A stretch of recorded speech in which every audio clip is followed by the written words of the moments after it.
इसमें क्या बोलता है, A1 A2 A3 be GP of increasing positive terms.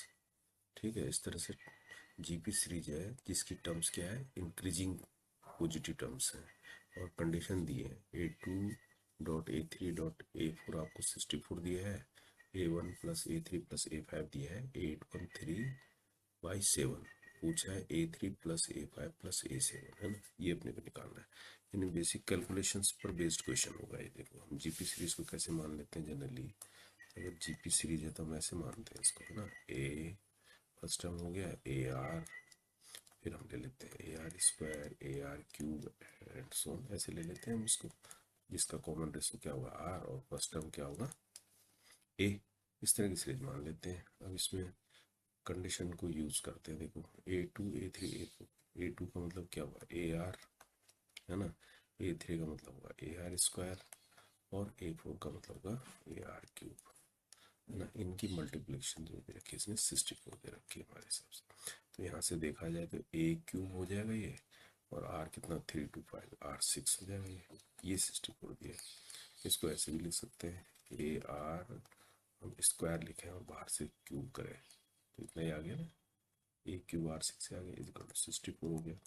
इसका मतलब हम यहाँ से ए आर स्क्वायर निकालेंगे, इसका क्यूब निकालेंगे कितना हो जाएगा 4, यानी एक वैल्यू ये हमारे पास, है ना। और हमको जो निकालना है वो देखो पहले A3 plus A5 plus A7, ये अपने को निकालना है। ये कितना आ रहा है देखो, A3 का मतलब हो गया ए आर स्क्वायर, है ना, A5 का मतलब है ए आर 4, यानी ये 5 है तो आर एक कम, है ना, A7 है तो ए आर 6 होगा ये।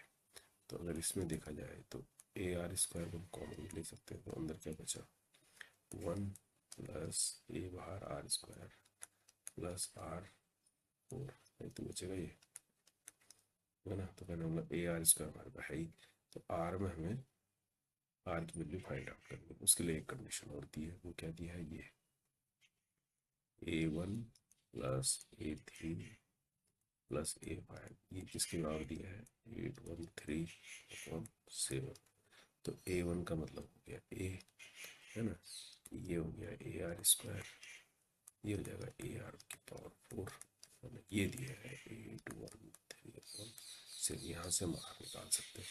अब यहाँ से देखो ए कॉमन ले लो होगा तो ये आ जाएगा 1 plus r square plus r 4, है ना, इक्वल टू 813/7, ऐसा आ रहा है, ऐसे तो आ रहा है। तो ए की वैल्यू हम यहाँ ऊपर से निकाल लेते हैं, ए हमारे पास सबको आर में ले लेते हैं।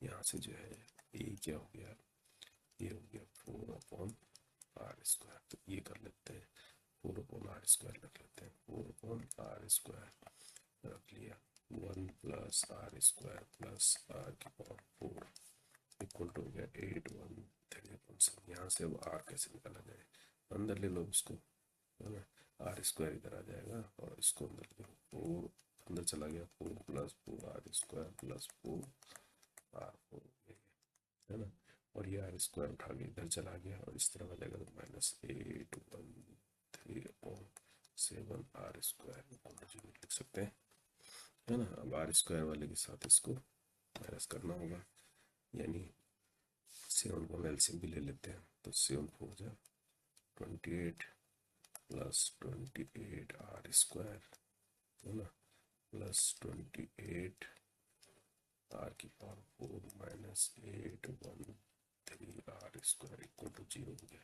7 से हमने इसको मल्टीप्लाई कर दिया, ये 28 है। अब ये और ये करेंगे, है ना, 813 में से 28 माइनस होगा, और ये आगे लिख लेते हैं ज़्यादा पावर वाला, 28 आर की पावर 4, ये कितना होगा देखो 138, है ना, हो गया 5785 आ जाएगा, यानी -785, ठीक है। R² बचा प्लस 28 इक्वल 0। अपने आप में देखो R² में क्वांटिटी हो गई है ना। तो इसको सोल्व करने के लिए अब देखो 28 और 28 यानी 28 इंटू 28 करते हैं, तो ये जो आता है ये 784 आता है, ठीक है। तो इसको यूज़ कर लेंगे, तो 784 के फैक्टर ऐसे लाने की 784 आ जाए, तो 784 बन जाए 784 है ना। तो हम इसको ऐसे लिख सकते हैं 28r⁴ minus 784r² minus r² plus 28, ऐसे फैक्टर होगा इसके, समझ गए। अब यहाँ से क्या करेंगे, 28r² को कॉमन लेंगे, 28r² को कॉमन लेंगे, तो इसमें क्या बचेगा, r² बचेगा। यहाँ 28 जा 784 हो रहा है, तो ये 28 आएगा। यहाँ माइनस बाहर आ गया, तो r² माइनस 28 आ गया, फिर 28, फिर दोबारा से कॉमन आ गया, तो ये आ जाएगा 28r² माइनस 1 इक्वल टू 0। तो यहाँ से आ रहा है r² इक्वल टू 28, और एक आ रहा है r² इक्वल टू 1/28। तो इसको तो लेंगे नहीं हम, है ना, हम इसको लेंगे, इंक्रीजिंग ऑर्डर में है ना हमारा, ये तो डिक्रीज हो जाएगा जैसे जैसे बढ़ेगा।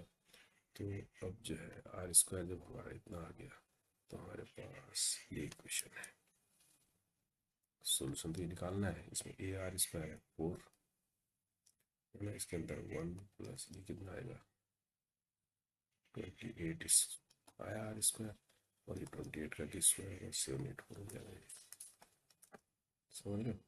तो अब कितना हो गया, इसके अंदर ऐड कर दो, 784 में 28 को ऐड करो, 4 और 8 12 और 1 13 का 3 1 है ना, 8 और 2 10 10 और 11 का 1 1 कैरी हुआ, 7 और 1 8 8 1 3 हो गया है ना। अब इसको 4 से मल्टीप्लाई करेंगे, 4 3 या 12 का 2 1 है ना, 4 या 5 4 8 या 32, तो 3252 इसका आंसर आ गया। तो कैलकुलेशन है पूरी ये, तो 3252 यानी 3 इसका आंसर हो गया। तो सिंपल क्वेश्चन है, कैलकुलेशन करनी है आपको, ठीक है।